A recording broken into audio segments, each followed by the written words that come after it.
자, 오늘은 가정의 달을 맞이해서 5월 한 달 동안 우리 그리스도인의 가정과 연관되어 있는 교훈들을 두루 살펴보려고 합니다. 오늘은 특별히 교회력으로 말하면 어린이 주일이죠. 오늘 제목이 여기 보면 홈리와 비느하스 그랬어요. 누군지 아시죠? 예, 사사시대 말기에 사역했던 엘리 대제사장의 두 아들이 바로 홈리와 비느하스입니다. 그러니까 여호수아가 죽고 난 다음에 사울이 왕이 되는 1040년경까지 약 한 350년 기간을 흔히 말할 때 사사시대라고 그래요. 사사시대. 이때는 특별한 왕이 없이 이스라엘 각 지파가 이제 나누어져서 살다가 국가적인 위기가 만나면 하나님이 세우신 특별한 어떤 지도자를 중심으로 해서 그 모든 일을 수습하고 다시 이제 초야로 돌아가는 그런 정치 체제입니다. 다시 말해서 나라 자체를 이끌어가는 중심은 하나님의 성막을 중심으로 대제사장을 중심으로 나라의 모든 역사가 펼쳐져 가고 나머지 일반적인 모든 역사는 이제 각각 이제 우리로 말하면 지방자치제와 같은 그런 형태로 꾸려갔던 시기가 한 350년 정도 진행됐습니다. 그랬던 그 시기에 말기에 해당되는 엘리 대제사장에게 이 가정에 일어난 이 불행스러운 일을 오늘 성경 본문에 보면 언급하고 있습니다. 그리고 곧 이어서 마지막 사사였던 사무엘의 일대기를 기록한 것을 보게 됩니다. 특히 이 홈리와 비느하스에 대한 얘기는 우리가 여러 가지 면에서 검토해 볼 수가 있는데 이 홈리와 비느하스의 모습을 보면서 우리들의 모습 자아상도 다시 한번 점검할 수 있는 계기가 될 것이라고 생각합니다. 왜냐하면 오늘 현대 가정이 여러 가지 면에서 아주 심각하거든요. 아주 심각해요. 최근에 일어나는 여러 가지 사건들을 봐도 참 이대로 현대 가정들이 제대로 유지될 수 있을까 하는 끔찍한 일들이 많이 일어나는 걸 볼 때 사랑 여러분의 가정에만큼은 절대 안 된다는 얘기죠. 아까 우리 교동문 함께 나누었던 말씀 중에 보면 시편 127편에 이런 구절이 있어요. 여호와께서 집을 세우지 아니하시면 세우는 자의 수고가 헛되며 여호와께서 성을 지키지 아니하시면 파수꾼의 경성함이 허사로다. 이렇게 대전제를 걸고요. 하나님이 그 가정을 지키셔야 한다. 그 말은 뭐냐면 하나님의 법도 안에서 가정이 꾸려져 가야 정상적인 가정을 이룰 수 있다는 뜻이에요.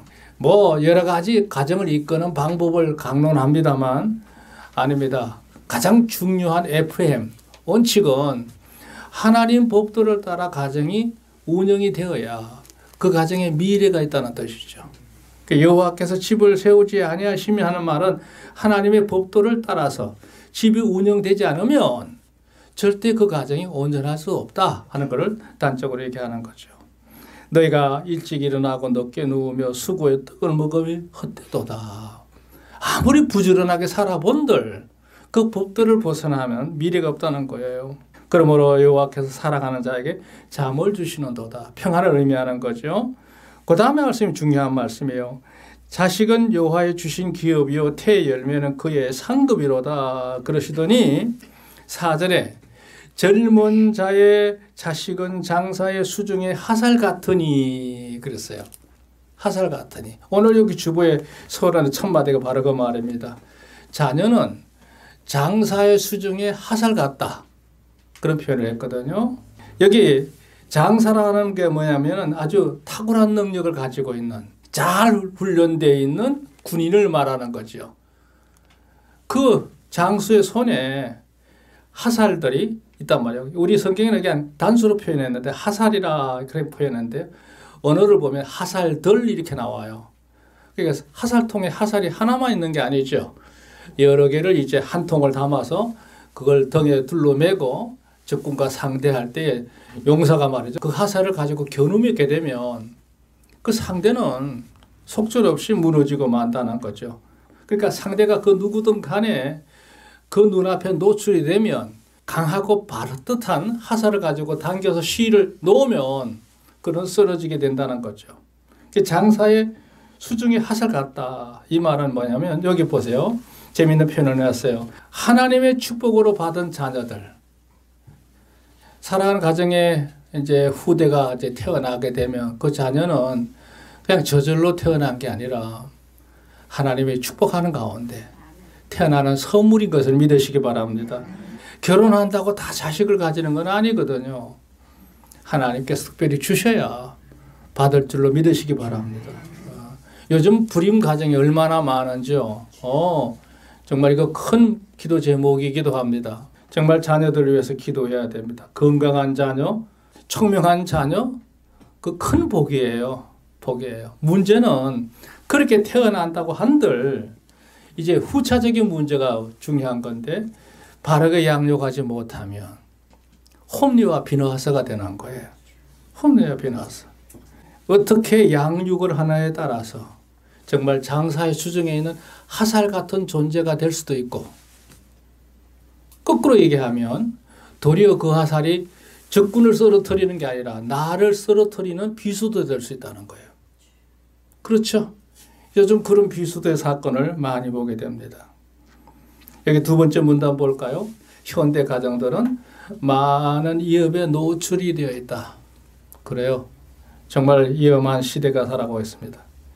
그릇된 사랑, 가치, 교육뿐만 아니라 이게 무슨 얘기냐면 자녀를 양육하는 부모 입장에서 자기 나름대로는 뭐 일정한 어떤 철학이 있다고 말할 수 있겠죠. 그런데 그것이 얼마나 모관나 있는지 얼마나 편협한 것인지도 모르고 그냥 마냥 자녀를 사냥한다고 해서 양육하는 건 안 하는 거죠. 그래서 그걸 표현을 그릇된 사랑이라고 그랬어요.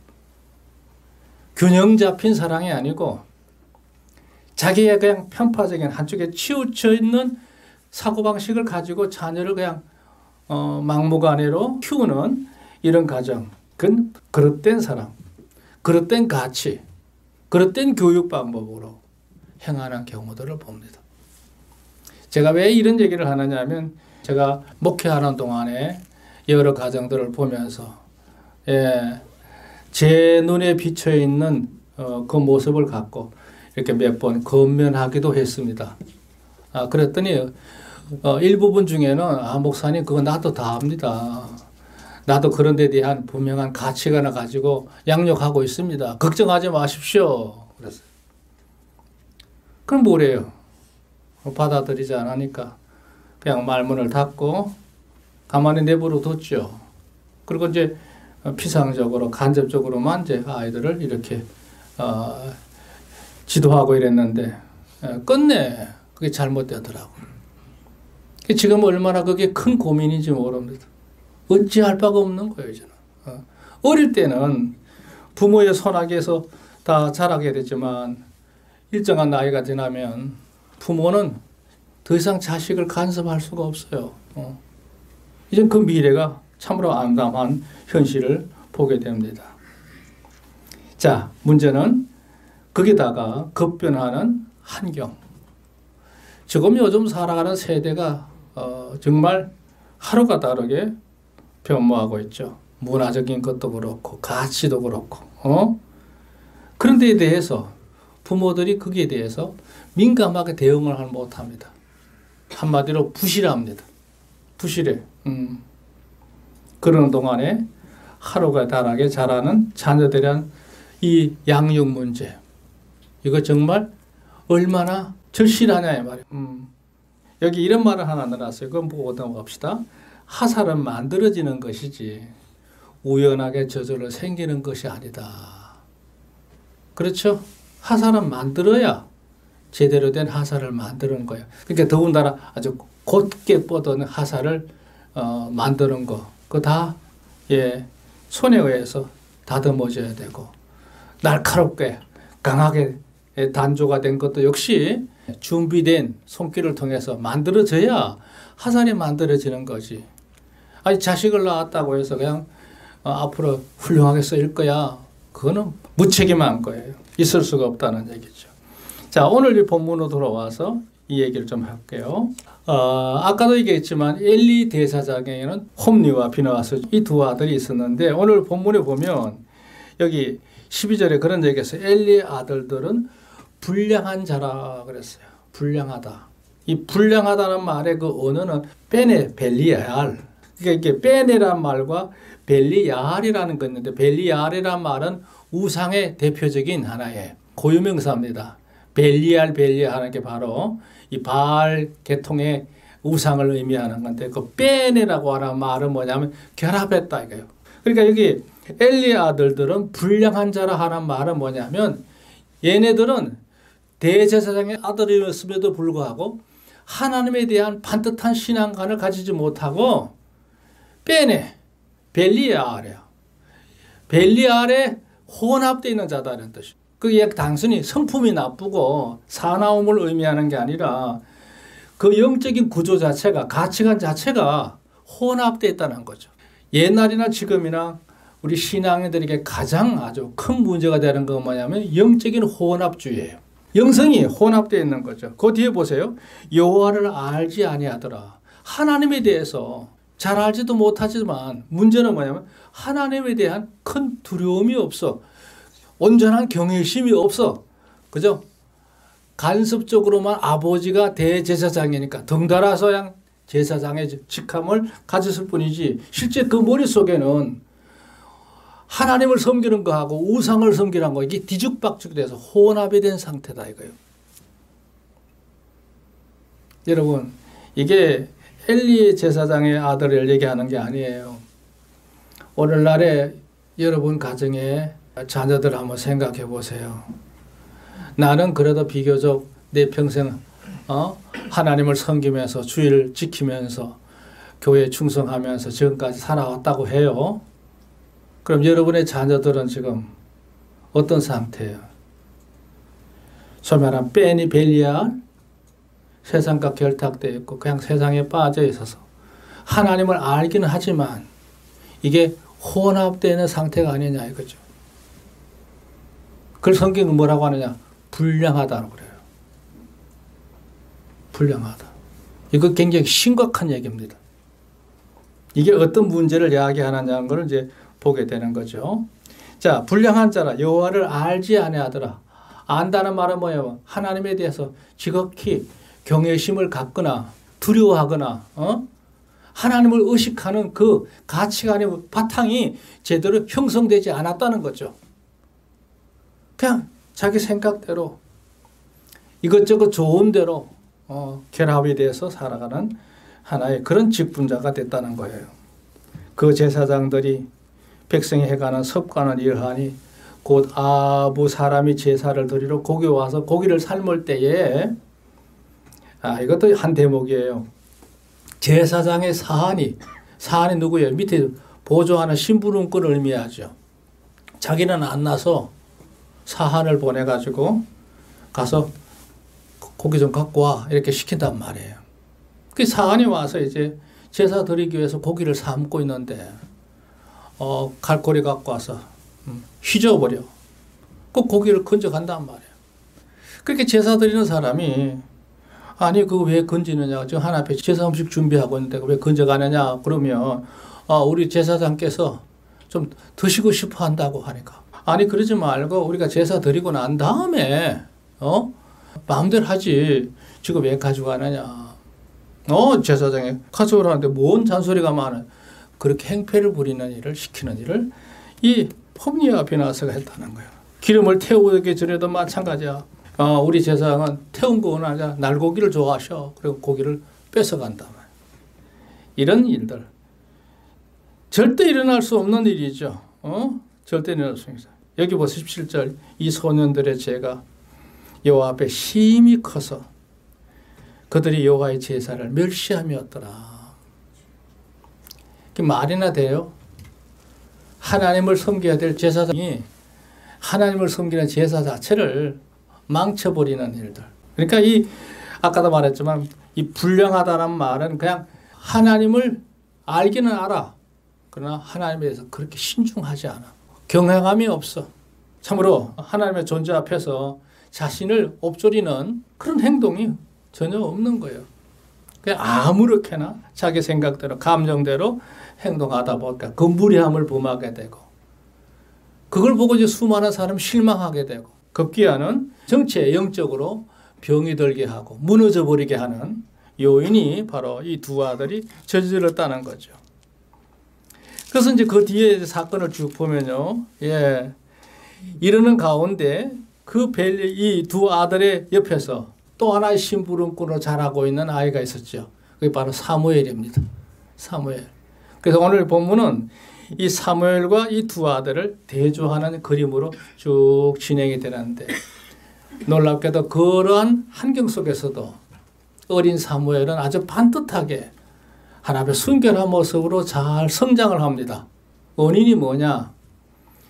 그를 낳았던 어머니 한나가 기도 가운데 그를 낳았고 젖을 떼기까지 어린 사무엘에게 양육했던 그것이 바탕이 돼서 그 중심을 갖고 아이가 잘 자란 거예요.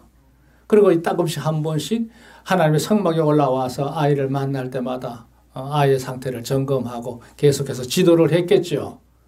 그래서 이 사무엘이 이제 점차 이제 어린아이를 벗어나서 소년기가 될 그 무렵이라고 하죠. 오늘 본문에 나오는 아마 이때는 사무엘의 나이 한 15살 전후가 아니었을까 이렇게 보게 됩니다.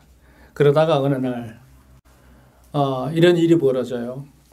너무나 이들의 악행이 심하다 보니까 27절 이하에 보면 하나님의 사람이 누군지 모르지만 무명의 선지자였겠죠. 엘리 제사장을 찾아옵니다.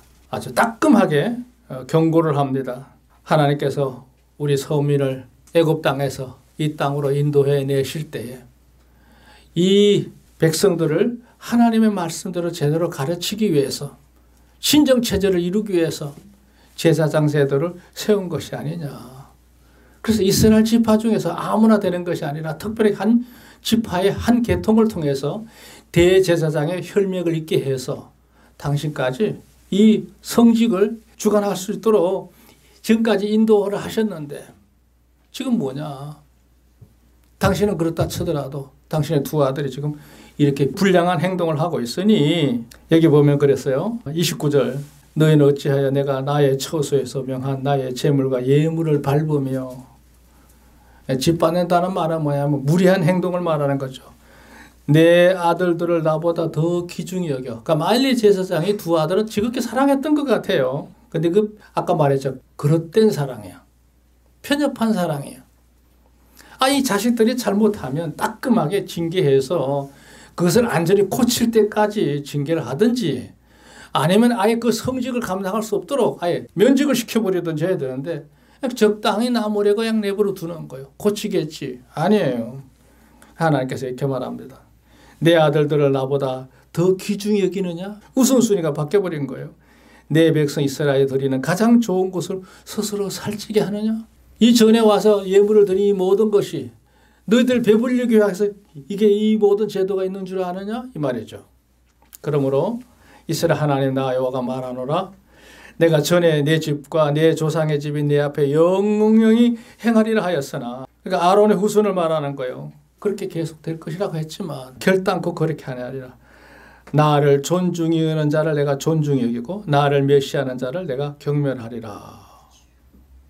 그러면서 이제 쭉 설명하는 내용이 뭐냐면 앞으로는 너의 집에 엄한 벌을 내려서 저주제 저주. 31절 내 집에 노인이 하나도 없게 하리라. 그러니까 너의 혈족은 계속해서 앞으로 이후부터는 다 단명한다는 거예요. 이스라엘의 모든 복을 베푸는 중에 너는 내 처소에 환난을 볼 것. 다른 사람은 다 복을 받을지라도 너의 집만큼은 복이 없다. 환난을 받을 거다. 내 집에 영영토록 노인이 없을 것이. 내 단에서 내가 끊어버리지 아니할 너의 사람이 내 눈을 새잠게 하고 내 마음을 슬프게 할 것이요. 내 집에 생산하는 모든 자가 젊어서 죽으리라 그랬어요. 그리고 두 아들 홈리와 비느하스 한날에 죽을 거다. 그 둘이 당한 그 일을 너가 표징이 된다는 말은 뭐예요? 너가 살아있는 동안에 그것을 목도한다는 거예요. 자식이 잘못되는 것을 엘리 제사장이 본다는 거죠. 나를 위하여 충실한 제사장을 일으키리니 그 사람은 내 마음, 내 뜻을 내 뜻대로 행할 것이라. 내가 그를 위하여 견고한 집을 세우리니 그가 나의 기름 부음 받은 자 앞에서 영구히 행하리라. 이 사무엘을 두고 하는 얘기죠. 그러면서 내 집에 남은 사람이 각기 와서 은 한 조각과 떡 한 덩이를 위하여 그에게 엎드려 가로되 청하노니 내게 한 제사장의 직분을 맡겨 나로 떡 한 조각을 먹게 하소서 하리라 하셨다 하리라 그랬어요. 그러니까 엘리 가정에 그런 날이 온다는 거예요. 이 경고를 했어요. 이게 언제냐? 여러분 좀 성경에 보시면 나오겠지만 여기 BC 1070년 경고라고 표시되어 있어요. 이때 사무엘의 나이는 한 15살 정도 됐고, 근데 곧바로 이런 징계가 내려지느냐? 아닙니다. 그게 언제느냐? 4장으로 넘어가면요. 연대 표시가 나와 있죠? 1050년이야. 그러니까 그로부터 한 20년 세월이 지나가요. 하나님께서 20년 세월 참으셔. 두 가지의 양면성이 있어요. 하나는 회개할 기회를 주시는 거고요. 또 하나는 사무엘이 자라기를 기다리고 계시는 거예요. 사무엘이 자라는 동안에는 엘리 제사장 가문에 홈리와 비누아스가 하나님께 돌아올 수 있는 기회가 있는 거예요. 이 불량한 자식들은 돌아오느냐? 안 돌아와요. 계속 자기 길로 가요. 결국 일이 뻥 터지게 되죠. 뻥 터져요. 한 20년이 지나간 후에 블레셋 족속들이 가나안 땅을 침범해 왔어요. 그러니까 이제 각 지파에서 군대를 모아가지고 이제 대항을 할 거 아니에요. 전투를 벌이는데, 예, 블레셋 군대에게 밀렸어요. 그래 한 4,000명이 죽음을 당합니다. 이대로 전쟁이 진단 말이에요. 그러니까 이 백성들이 이제 궁급하게 되니까 이대로 밀릴 수 없다. 이 제사장에 찾아와서 지금 우리가 밀려서 엄청난 많은 사람이 죽었습니다. 유일한 방법이 있다면 그 하나님의 법궤를 메고 전장에 출동을 시켜주시면 우리가 이 전쟁을 하나님의 도움으로 이길 수 있을 것이라고 믿습니다. 막 이렇게 된 거예요. 그래가지고 이제 그렇다고 하니까 이 우쭐한 자리에 두 아들이 우리가 메고 나가겠다. 이래가지고 법궤를 메고 전장에 나갔거든요. 근데 이기기는커녕 그 전쟁에서 수많은 사람이 학살을 당하고 이 톱니와 비나스도 그 전장에서 죽음을 당했고 그들이 메고 갔던 그 법궤는 블레셋 땅으로 탈취당하는 사건이 벌어지는 게 바로 이 사건이에요. 그러니까 법궤를 이제 떠나보내고 두 아들을 떠나보내고 법궤보다 자식이 더 걱정이었겠지. 이때 98세가 되는 엘리 대제사장이 성막 앞에서 의자에 앉아서 소식을 기다리는데 저 멀리서 웬 사람이 달려온단 말이에요.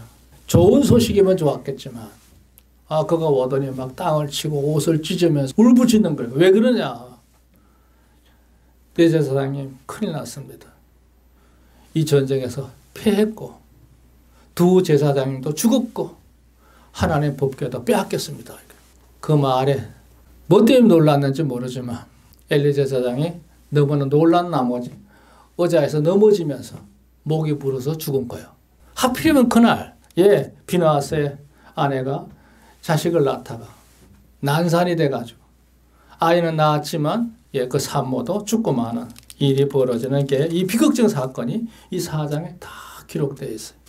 제가 오늘 이 아침에 왜 이렇게 어두운 얘기를 하느냐. 우리가 이 시대를 살면서 정말 심각하게 생각해야 될 문제는 하나님을 섬기는 성도들 삶 속에 점점 자녀들에 대한 신앙 교육 상태가 상당히 여러 면에서 문제가 있다고 생각해요. 나는 그래도 하나님을 두려워하면서 섬겼다 칩시다. 그렇지만 내 자녀들이, 내 후손들이 반듯하게 하나님 앞에서 그 법도를 지키면서 하나님을 경외하면서 하나님의 은혜를 덧입을 수 있는 그 기반 체제를 유지하면서 살아가고 있는지를 이제는 여러분이 정말 마음을 다해서 살피고 기도하고 지도해야 될 줄로 믿습니다. 그렇지 않으면 모두가 홈리와 비누아스가 되는 거예요. 홈리와 비누아스 얘기는 옛날 얘기가 아니에요. 오늘 현대 얘기인 거예요. 지금 우리가 사는 이 시대요. 굉장히 심각해요. 아까도 언급했지만 인도뿐만 아니고요. 경제 여건이 낮은 나라일수록 더 심하고요. 이게 급격히 확산이 돼서 나는 염려하는 게 뭐냐 하면 요한계시록에 보면 큰 질병이 돌아서 세계 인구의 3분의 1이 사라질 것에 대해서 언급하고 있거든요. 혹시 이건가? 그런 생각을 해요. 그 대할란드에 있는다 그랬는데 앞으로 이렇게 되면 정치, 경제, 사회, 문화 모든 면에서 나중에는 먹을거리까지도 부족해져서 이것 때문에 서로 온갖 여러 가지 일들이 일어나게 되거든요. 정말 지금은 어느 때보다도 우리가 하나님의 특별한 은혜와 보호가 필요한 그런 시대를 우리가 살아갑니다. 여러분 가정들을 잘 살피셔서 지키시기를 주님은 축원합니다. 반드시 되어야 됩니다. 자, 오늘 말씀을 생각하면서 몇 가지 한번 교훈을 찾아볼게요. 이 엘리 제사장에 관해서 한 3개 정도 넣어놨는데요. 첫째, 두렵고 떨림으로 하나님을 경외하는 건 기본이죠. 그래요. 늘 하나님을 두려워하고 온전한 경외심을 갖고 섬겨가는 신앙의 태도를 유지하는 것, 이 영성을 가지는 것 너무나도 중요합니다. 두 번째, 이와 같은 두 아들이 나오게 됐던 원인이 뭔가를 생각해 볼 때 제가 볼 때는 엘리 대제사장이 제대로 된 삶의 모본을 보여주지 못한 데서 원인인 것 같아요. 본인은 제대로 살지 않으면서 자식들에게 아무리 말로 훈계해 본들 그게 무슨 효과가 있어요? 아이들의 교육은 말로 하는 게 아니에요. 눈으로 하는 거예요. 아이들은 눈으로 보는 대로 배우는 거야. 흔히 하는 말이잖아요. 아이는 부모의 거울이라고. 아이가 하는 행동을 보면 그 부모가 그 집에서 어떤 모습으로 사는지를 알 수 있어. 특히 그 소꿉장난하는 아이들의 행동을 보면 그 집의 일상생활의 모습을 그냥 고스란히 볼 수 있는 거울이야 이게. 자식 앞에 교육은 말로 하는 게 아니라 눈으로 볼 수 있도록 모방할 수 있도록 보여주는 거거든요. 그러니까 이 두 불량한 아들이 그렇게 타락할 수밖에 없는 이유는 평소 부모된 자로서 엘리 대제사장 부부가 제대로 그 자녀들에게 모범된 삶을 보여주지 못한 결과라고 저는 생각해요. 그러니까 모범과 책무, 자기가 할 수 있는 역할에서 최선을 다하는 모습을 보여주면 굳이 말로 하지 않아도 그 아이들은 그대로 그 모습을 보면서 모든 문제가 자리를 잡아가는 거죠. 그게 사실 인간이 가질 수 있는 가장 고상한 덕목의 거의 대부분 어디서 이루어지느냐? 자기 스스로 이루는 게 아니에요. 가정에서 부모를 통해서 이루는 거예요. 가정은 그렇게 중요한 요람입니다.